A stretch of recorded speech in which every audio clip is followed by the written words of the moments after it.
About Louisa May Alcott.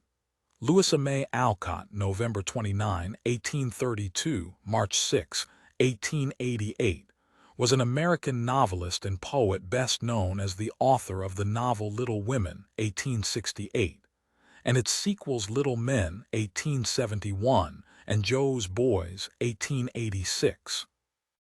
Raised by her transcendentalist parents, Abigail May and Amos Bronson Alcott in New England, she also grew up among many of the well-known intellectuals of the day such as Ralph Waldo Emerson, Nathaniel Hawthorne, Henry David Thoreau, and Henry Wadsworth Longfellow. Alcott's family suffered from financial difficulties, and while she worked to help support the family from an early age, she also sought an outlet in writing. She began to receive critical success for her writing in the 1860s.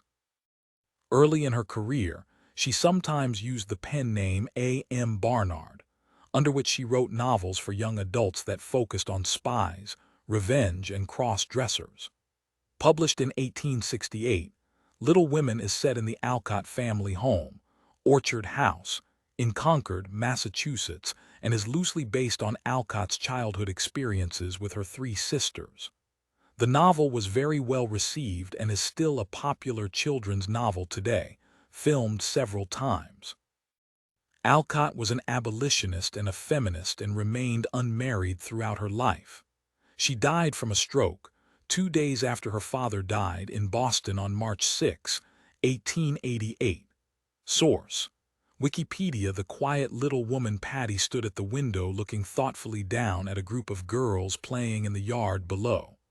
All had cropped heads, all wore brown gowns with blue aprons, and all were orphans like herself. Some were pretty and some plain, some rosy and gay, some pale and feeble, but all seemed to be happy and having a good time in spite of many hardships. More than once, one of the girls nodded and beckoned to Patty, but she shook her head decidedly and continued to stand listlessly watching and thinking to herself with a child's impatient spirit, "Oh, if someone would only come and take me away. I'm so tired of living here, and I don't think I can bear it much longer." Poor Patty might well wish for a change. She had been in the orphanage ever since she could remember, and though everyone was very kind to her, she was heartily tired of the place and longed to find a home.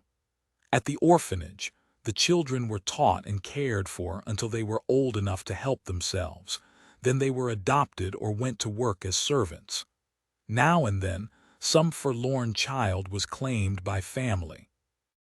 And once the relatives of a little girl named Katie proved to be rich and generous people who came for her in a fine carriage, treated all the other girls in honor of the happy day, and from time to time, let Katie visit them with arms full of gifts for her former playmates and friends. Katie's situation made a great stir in the orphanage, and the children never tired of talking about it and telling it to newcomers as a sort of modern-day fairy tale. For a time, each hoped to be claimed in the same way, and listening to stories of what they would do when their turn came was a favorite amusement. By and by, Katie ceased to come, and gradually new girls took the places of those who had left. Eventually, Katie's good fortune was forgotten by all but Patty. To her, it remained a splendid possibility, and she comforted her loneliness by dreaming of the day her folks would come for her and bear her away to a future of luxury and pleasure, rest and love. But year after year, no one came for Patty, who worked and waited as others were chosen, and she was left to the many duties and few pleasures of her dull life. People who came for pets chose the pretty little ones, and those who wanted servants took the tall, strong, merry-faced girls, who spoke up brightly and promised to learn to do anything required of them. Patty's pale face, short figure with one shoulder higher than the other, and shy ways limited her opportunities. She was not ill now, but looked so, and was a sober, quiet little woman at the age of 13. The good matron often recommended Patty as a neat, capable, and gentle little person, but no one seemed to want her, and after every failure her heart grew heavier and her face sadder, for the thought of spending the rest of her life there in the orphanage was unbearable. No one guessed what a world of hopes and thoughts and feelings lay hidden beneath that blue pinafore, what dreams this solitary child enjoyed, or what a hungry, aspiring young soul lived in her crooked little body.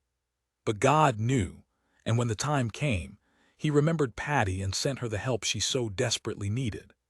Sometimes when we least expect it, a small cross proves a lovely crown. A seemingly unimportant event becomes a lifelong experience, or a stranger becomes a friend. It happened so now, for as Patty said aloud with a great sigh, "I don't think I can bear it any longer." A hand touched her shoulder and a voice said gently, "Bear what, my child?" The touch was so light and the voice so kind that Patty answered before she had time to feel shy. "Living here, ma'am, and never being chosen as the other girls are. Tell me all about it, dear." "I'm waiting for my sister, and I'd like to hear your troubles," the kindly woman said, sitting down in the window seat and drawing Patty beside her. She was not young or pretty or finely dressed. She was instead a gray-haired woman dressed in plain black, but her eyes were so cheerful and her voice so soothing that Patty felt at ease in a minute and nestled up to her as she shared her little woes in a few simple words. "You don't know anything about your parents?" asked the lady. "No, ma'am. I was left here as a baby without even a name pinned to me, and no one has come to find me. But I shouldn't wonder if they did come even now, so I keep ready all the time and work as hard as I can so they won't be ashamed of me. For I guess my folks is respectable," Patty replied, lifting her head with an air of pride that made the lady ask with a smile, "What makes you think so?" "Well, I heard the matron tell the lady who chose Nellie Bryan that she always thought I came of high folks because I was so different from the others, and my ways was nice, and my feet so small, see if they ain't," and slipping them out of the rough shoes she wore, Patty held up two slender little feet with the arched insteps that tell of good birth. Miss Murray, for that was her name, laughed right out loud at the innocent vanity of the poor child and said heartily, "They are small, and so are your hands in spite of work. Your hair is fine, your eyes are soft and clear, and you are a good child, I'm sure, which is best of all." Pleased and touched by the praise that is so pleasant to us all, yet half ashamed of herself, Patty blushed and smiled, put on her shoes, and said with unusual animation, "I'm pretty good, I believe, and I know I'd be much better if I could only get out. I do so long to see trees and grass and sit in the sun and listen to the birds. I'd work real hard and be happy if I could live in the country." "What can you do?" asked Miss Murray, stroking Patty's smooth head and looking down into the wistful eyes fixed upon her. Modestly, but with a flutter of hope in her heart, Patty recited her domestic accomplishments. It was a good list for a 13-year-old, for Patty had been working hard for so long that she had become unusually clever at all sorts of housework as well as needlework. As she ended, she asked timidly, "Did you come for a girl, ma'am?" "My sister-in-law, Mrs. Murray, did, but she found one she likes and is going to take her on trial." Her answer caused the light to fade from Patty's eyes and the hope to die in her heart. "Who is it, please?" she asked. "Lizzie Brown, a tall, nice-looking girl of 14. You won't like her, I know, for Lizzie is a real—" There Patty stopped short, turned red, and looked down as if ashamed to meet the keen, kind eyes fixed on her. "A real what? Please, ma'am, don't ask. It was mean of me to say that, and I mustn't go on. Lizzie can't help being good with you, and I am glad she has a chance to go away." Aunt Jane Murray asked no more questions, but she noted the little glimpse of character and tried to brighten Patty's mood by talking about something of interest to her. "Suppose your folks, as you say, never come for you, and you never find your fortune as some girls do, can't you make friends and fortune for yourself?" "How can I?" questioned Patty wonderingly. "By cheerfully taking whatever comes, by being helpful and affectionate to all, and by wasting no time dreaming about what may happen, but bravely making each day a comfort and a pleasure to yourself and others. Can you do that?" "I can try, ma'am," answered Patty meekly. "I wish you would, and when I come again you can tell me how you are doing. I believe you will succeed, and when you do, you will have found for yourself a fine fortune and confident certainty of your friends. Now I must go. Cheer up, dearie, your turn will come one day. With a kiss that won Patty's heart, Miss Murray went away, casting more than one look of pity at the small figure sobbing in the window seat, with a blue pinafore over her face.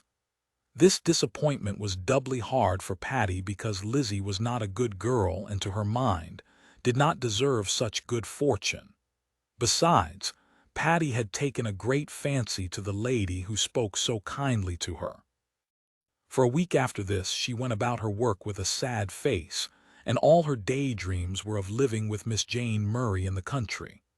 Monday afternoon, as Patty stood sprinkling clothes for ironing, one of the girls burst in, saying all in a breath, "Patty, someone has come for you at last, and you are to go right up to the parlor. It's Mrs. Murray. She brought Liz back 'cause she told fibs and was lazy. Liz is as mad as hops, for it is a real nice place with cows and pigs and chickens and children, and the work ain't hard, and she wanted to stay. Do hurry, and don't stand staring at me that way." "It can't be me, no one ever wants me, it's some mistake," stammered Patty, who was so startled and excited that she did not know what to say or do. "It's no mistake," the girl insisted. "Mrs. Murray won't have anyone but you, and the matron says you are to come right up. Go along, I'll finish here. I'm so glad you have your chance at last." And with a good-natured hug, the girl pushed Patty out of the kitchen. In a few minutes, Patty came flying back in a twitter of delight to report that she was leaving at once and must say good-bye. Everyone was pleased, and when the flurry was over, the carriage drove away with the happiest little girl you have ever seen riding inside, for at last someone did want her. Patty had found a place. During the first year Patty lived with the Murrays, they found her to be industrious, docile, and faithful, and yet she was not happy and had not found with them all she expected. They were kind to her, providing plenty of food and not too much work. They clothed her comfortably, let her go to church, and did not scold her very often. But no one showed that they loved her, no one praised her efforts, no one seemed to think that she had any hope or wish beyond her daily work, and no one saw in the shy, quiet little maiden a lonely, tender-hearted girl longing for a crumb of the love so freely given to the children of the home. The Murrays were busy people with a large farm to care for. The master and his oldest son were hard at it all summer. Mrs. Murray was a brisk, smart housewife who flew round herself and expected others to do the same. Pretty Ella, the daughter, was about Patty's age and busy with her school, her little pleasures, and all the bright plans young girls love and live for. 2 or 3 small lads rioted about the house, making much work and doing very little. One of these boys was lame, and this fact seemed to establish a sort of friendly understanding between him and Patty. In truth, he was the only one who ever expressed any regard for her. She was very good to him, always ready to help, always patient with his fretfulness, and always quick to understand his sensitive nature. "She's only a servant, a charity girl who works for her board and wears my old clothes. She's good enough in her place, but of course she can't expect to be like one of us," Ella once said to a young friend, and Patty heard her. Only a servant. That was the hard part, and it never occurred to anyone to make it softer, so Patty plodded on, still hoping and dreaming about friends and fortune. Had it not been for Aunt Jane, the child might not have gotten on at all. But Miss Murray never forgot her, even though she lived 20 miles away and seldom came to the farm. She wrote once a month and never failed to include a little note to Patty, which she fully expected would be answered. Patty wrote a neat reply, which was very stiff and short at first. But after a time, she quite poured out her heart to this one friend who sent her encouraging words, cheered her with praise now and then, and made her anxious to be all Miss Jane seemed to expect. No one in the house took much notice of this correspondence, for Aunt Jane was considered odd. and Patty posted her replies with the stamps her friend provided. This was Patty's anchor in her little sea of troubles, and she clung to it, hoping for the day when she had earned such a beautiful reward that she would be allowed to go and live with Miss Murray. Christmas was coming, and the family was filled with great anticipation, for they intended to spend the day at Aunt Jane's and bring her home for dinner and a dance the next day. For a week beforehand, Mrs. Murray flew round with more than her accustomed speed, and Patty trotted about from morning till night, lending a hand to all the most disagreeable jobs. Ella did the light, pretty work, and spent much time fussing over her new dress and the gifts she was making for the boys. When everything was done at last, Mrs. Murray declared that she would drop if she had another thing to do but go to Jane's and rest. Patty had lived on the hope of going with them, but nothing was said about it. At last, they all trooped gaily away to the station, leaving her to take care of the house and see that the cat did not touch one of the dozen pies carefully stored in the pantry. Patty kept up bravely until they were gone. Then she sat down like Cinderella and cried until she could cry no more. It certainly did seem as if she were never to have any fun, and no fairy godmother came to help her. The shower of tears did her good, and she went about her work with a meek, patient face that would have touched a heart of stone.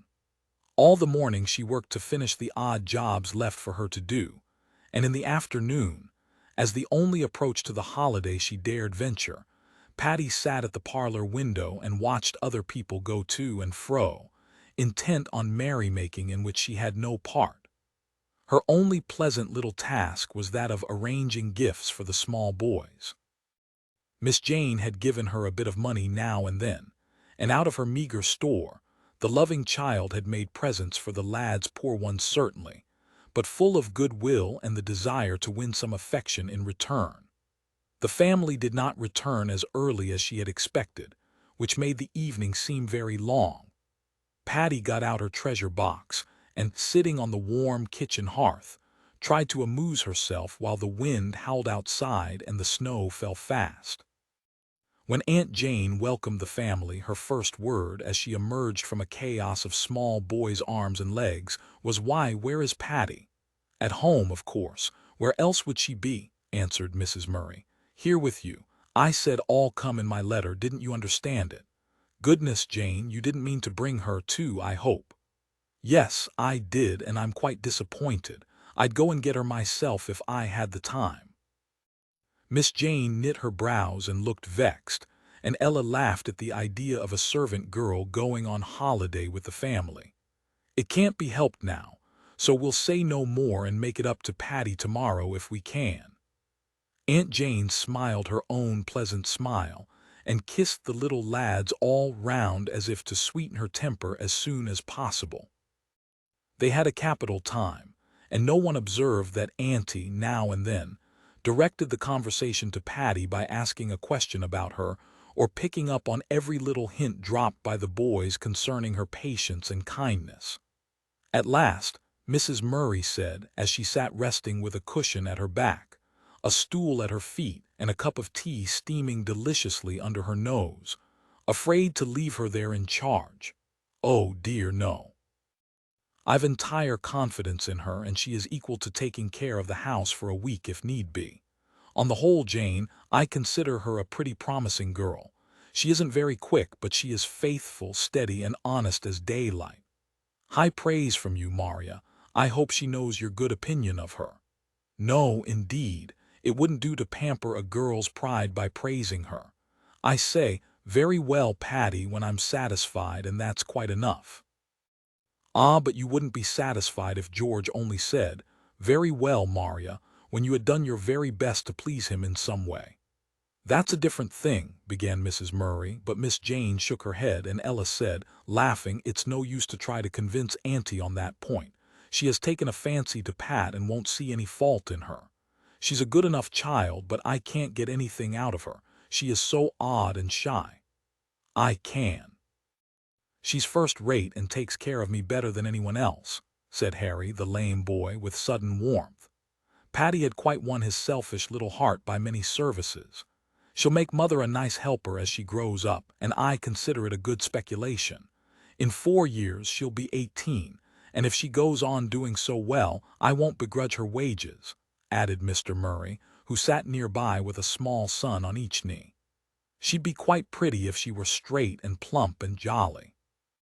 But she is as sober as a deacon, and when her work is done, she sits in a corner watching us with big eyes as shy and mute as a mouse," said Ned, the big brother, lounging on the sofa. "A dull, steady-going girl suited for a servant and no more," concluded Mrs. Murray, setting down her cup as if the subject were closed. "You are quite mistaken, and I'll prove it," Aunt Jane announced, jumping up so energetically that the boys laughed and the elders looked annoyed. Pulling out a portfolio, Aunt Jane untied a little bundle of letters, saying impressively, "Now listen, all of you, and see what has been going on with Patty this year." Then Miss Jane read the little letters one by one, and it was curious to see how the faces of the listeners first grew attentive, then touched, then self-reproachful, and finally filled with interest and respect and something very like affection for little Patty. These letters were pathetic, as Auntie read them to listeners who could supply much that the writer generously left unsaid, and the involuntary comments of the hearers proved the truth of Patty's words. "Does she envy me because I'm pretty and gay and have a good time?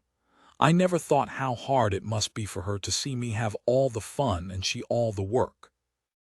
She's a girl like me, and I might have done more for her than give her my old clothes and let her help me get dressed for parties," said Ella hastily, as Aunt Jane laid aside one letter in which poor Patty told of many good times and she not in 'em.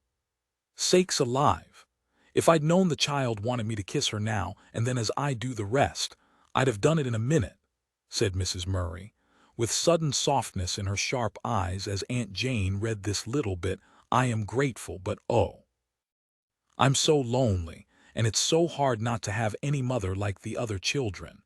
If Mrs. Murray would only kiss me good night sometimes, it would do me more good than pretty clothes or nice food. I've been thinking I'd let her go to school ever since I heard her showing Bob how to do his lessons, but Mother didn't think she could spare her," broke in Mr. Murray apologetically. "If Ella would help a little, I guess I could allow it. Anyway, we might try for a while, since she is so eager to learn," added his wife, anxious not to seem unjust in Jane's eyes. "Well, Joe laughed at her as much as I did when the boys hunched up their shoulders the way she does," cried conscience-stricken Bob, who had just heard a sad little paragraph about her crooked figure, and learned that it came from lugging heavy babies at the orphanage. "I cuffed 'em both for it, and I have always liked Patty," said Harry, in a moral tone which moved Ned to say, "You'd be a selfish little rascal if you didn't when she slaves so for you and gets no thanks for it. Now that I know how it tires her poor little back to carry wood and water, I shall do it myself, of course. If she'd only told me, I'd have done it all the time." And so it went until the letters were done, and they knew Patty as she was. Each felt sorry that he or she had not found her out before. Aunt Jane freed her mind on the subject, but the others continued to discuss it until quite an enthusiastic state of feeling set in, and Patty was in danger of being killed with kindness. It is astonishing how generous and clever people are when once awakened to duty, a charity, or a wrong. Now everyone was eager to repair past neglect, and if Aunt Jane had not wisely restrained them, the young folks would have done something absurd. They laid many nice little plans to surprise Patty, and each privately resolved not only to give her a Christmas gift, but also to do the better thing by turning over a new leaf for the new year. All the way home, they talked over their various projects, and the boys kept bouncing into the seat with Aunt Jane to ask advice about their funny ideas. It must have been rather lonesome for the poor little soul all day. "I declare, I wish we'd taken her along," said Mrs. Murray as they approached the house through the softly falling snow. "She's got a jolly good fire all ready for us, "And that's a mercy, for I'm half frozen," said Harry, hopping up the step. "Don't you think if I touch up my blue merino, it would fit Patty and make a nice dress along with one of my white aprons?" whispered Ella, as she helped Aunt Jane out of the sleigh. "I hope the child isn't sick or scared." "It's 2 hours later than I expected to be home," added Mr. Murray, stepping up to peep in at the kitchen window, for no one came to open the door and no light but the blaze of the fire shone out. "Come softly and look in," he whispered, beckoning to the rest. "It's a pretty little sight even if it is in a kitchen." Quietly creeping to the 2 low windows, they all looked in, and no one said a word, for the lonely little figure was both pretty and pathetic when they remembered the letters lately read. Patty lay flat on the old rug, fast asleep with one arm pillowed under her head. In the other arm lay Puss in a cozy bunch, as if she had crept there to be sociable since there was no one else to share Patty's long vigil. A row of slippers, large and small, stood warming on the hearth, 2 little nightgowns hung over a chair, the teapot stood in a warm nook, and through the open door they could see the lamp burning brightly in the sitting room, the table ready and all things in order. Faithful little creature! "She's thought of every blessed thing, and I'll go right in and wake her with a good kiss," cried Mrs. Murray, darting for the door. But Aunt Jane drew her back, begging her not to frighten the child by any sudden, unexpected demonstrations of affection. So they all went softly, and so softly that tired Patty did not wake, even though Puss pricked up her ears and opened her moony eyes with a lazy purr.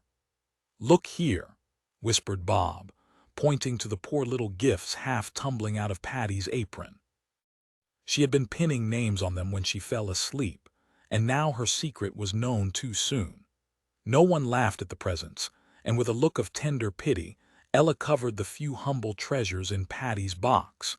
As she laid back, she remembered what she had once called rubbish, how full her own boxes were with the pretty things girls love, and how easy it would have been to add to Patty's pitiful store. No one exactly knew how to awaken the sleeper, for she was something more than a servant in their eyes now. Aunt Jane settled the matter by stooping down and taking Patty in her arms. The big eyes opened at once and stared up at the face above. Then a smile so bright, so glad, shone all over the child's face as she clung to Aunt Jane, crying joyously, "Is it really you? I was so afraid you wouldn't come that I cried myself to sleep." Never before had any of them seen such love and happiness in Patty's face, heard such a glad, tender sound in her voice, or guessed what an ardent soul dwelt in her quiet body. She was herself again in a minute, and jumping up, slipped away to see that everything was ready should anyone want supper after the cold drive. Soon the family went off to bed, and there was no time to let out the secret. Patty was surprised by the kind good nights everyone sent her way, but she thought no more of it than to feel that Miss Jane brought a warmer atmosphere to the home. Patty's surprise began early the next day, for the first thing she saw upon opening her eyes was a pair of new stockings crammed full of gifts hanging at the foot of her bed, and several parcels lying on the table. What a good time she had opening the delightful bundles! She laughed and cried at the droll things the boys gave, and the comfortable and pretty things the elders sent. Such a happy child was she that when she tried to say her prayers, she couldn't find words beautiful enough to express her gratitude for so much kindness. A new Patty went downstairs that morning, a bright-faced girl with smiles on the mouth that used to be so sad and silent, confidence in the timid eyes, and the magic of the heartiest goodwill to make her step light, her hands skillful, her labor a joy, and service no burden. "They do care for me, after all, and I never will complain again," she thought with a glad flutter at her heart and sudden color in her cheeks as everyone welcomed her with a friendly, "Merry Christmas, Patty." It was the merriest Christmas ever, and when the bountiful dinner was spread and Patty stood ready to wait, you can imagine her feelings as Mr. Murray pointed to a seat near Miss Jane, and said in a fatherly tone that made his gruff voice sweet, Sit down and enjoy it with us, my girl. Nobody has more right to it, and we are all one family today." Patty could not eat much. Her heart was so full, but it was a splendid feast to her, and when toasts were drunk she was overwhelmed by the honor Harry did her, for he bounced up and exclaimed, "Now we must drink to our Patty, long life and good luck to her." That really was too much, and she fairly ran away to hide her blushes in the kitchen and work off her excitement washing dishes. More surprises came that evening. When she went to put on her clean calico smock, she found the pretty blue dress and white apron laid ready on her bed along with a note that read, "With Ella's love." "It's like a fairy story that keeps getting nicer and nicer since the godmother came," whispered Patty, as she glanced shyly at Aunt Jane. "Christmas is the time for all sorts of pleasant miracles," answered Aunt Jane, smiling back at her little maiden, who looked so neat and blithe in her new dress and happy face. Patty thought nothing further in the way of bliss could happen to her that night, but it did when Ned, anxious to atone for his past neglect, pranced up to her as a final dance was forming and said heartily, "Come, Patty, everyone is to dance this one, even Harry and the cat." And before she could collect her wits enough to say no, she was leading off and flying down the middle with the young master in great style. That was the crowning honor, for she was a girl with all a girl's innocent hopes, fears, desires, and delights, and it had been rather hard to stand by while all the young neighbors were frolicking together. When everyone was gone, the tired children asleep, and the elders on their way up to bed, Mrs. Murray suddenly remembered she had not covered the kitchen fire. Aunt Jane said she would do it, and went down so softly that she did not disturb faithful Patty, who had also gone to see that all was safe. Aunt Jane stopped to watch the little figure standing on the hearth alone, looking into the embers with thoughtful eyes. If Patty could have seen her future there, she would have found a long life spent in glad service to those she loved and who loved her. Not a splendid future, but a useful, happy one, only a servant perhaps, yet a good and faithful woman, blessed with the confidence, respect, and affection of those who knew her genuine worth. As a smile broke over Patty's face, Miss Jane said with an arm round the little blue-gowned figure, "What are you dreaming and smiling about, dearie? The friends that are to come for you someday, with a fine fortune in their pockets." "No, ma'am, I feel as if I've found my folks. I don't want any finer fortune than the love they've given me today. I'm trying to think how I can deserve it, and smiling because it's so beautiful and I'm so happy," answered Patty, looking up at her first friend with full eyes and a glad glance that made her lovely. The editor's notes the quiet little woman the world of Patty, the orphan girl, was one with which Louisa May Alcott was quite familiar. Louisa's mother had been one of the first paid social workers in the United States, and all of the Alcott family had a strong sense of social obligation.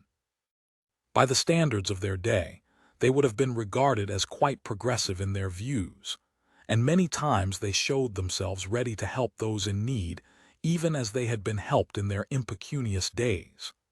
Nevertheless, Louisa May Alcott would have found it strange indeed if anyone had suggested to her that there could be a general scheme for helping all in need regardless of an individual's efforts and personal morality. She herself had put forth Herculean efforts to write enough stories, including some rather gaudy thrillers, to pull the Alcott family out of debt. Naturally, she came to believe that individual effort made a difference. In all her writing, Louisa's characters exhibit virtue and vice within a context of personal responsibility. Characters like poor Patty may indeed need a helping hand from someone like Aunt Jane, especially at Christmas time, but Patty must help too. She has powers of her own and a will of her own that she must draw on to accept her lot and find happiness where she can. No one could tell Miss Alcott about the nature of poverty and privation because she knew of it firsthand, and she also knew that there really were people in the world who had earned, or were worthy of, a second chance, while there were others, like the bad maid Lizzie Brown, who deserved nothing and squandered her chance at a good life. Perhaps we today need to learn a lesson from Miss Alcott and from Patty. All too often we are told there is no limit to what we can do and what personal peace, comfort, and satisfaction we may achieve if only hindrances to opportunity could be swept from our path. Perhaps by the church, perhaps by a social organization, perhaps by the mercy of the government itself, regardless of whether we are worthy of the opportunity or not. But for Patty and Louisa May, moral character cannot be excluded as a factor in our own well-being and in what we make of ourselves and of our opportunities. As we awaken morally to what is charitable, truthful, and good, we awaken our own souls to moral transformation. If we have been dealt a bad hand by life, the virtue of accepting what has been dealt to us strengthens us to our challenge. Others have overcome through worthy endeavors. So can we. Christmas is a good time to ponder these truths. Charity is a theme of the season, yet how charity is received is important too. As Louisa May Alcott knew from her own observations, moral good is rewarded, often in this life, and surely in the world to come. Vice, on the other hand, gives us no aid in battling against the odds of going upstream. Most success and even peace are achieved by overcoming, and goodness helps us rise to our occasion and opportunity, no matter how rarely they might come. True, it has been observed that sometimes the unworthy do prosper, but even that cannot take away from the satisfaction of virtue. For virtue itself is a reward, a prosperity to the soul, to be enjoyed equally by both the humble and the great.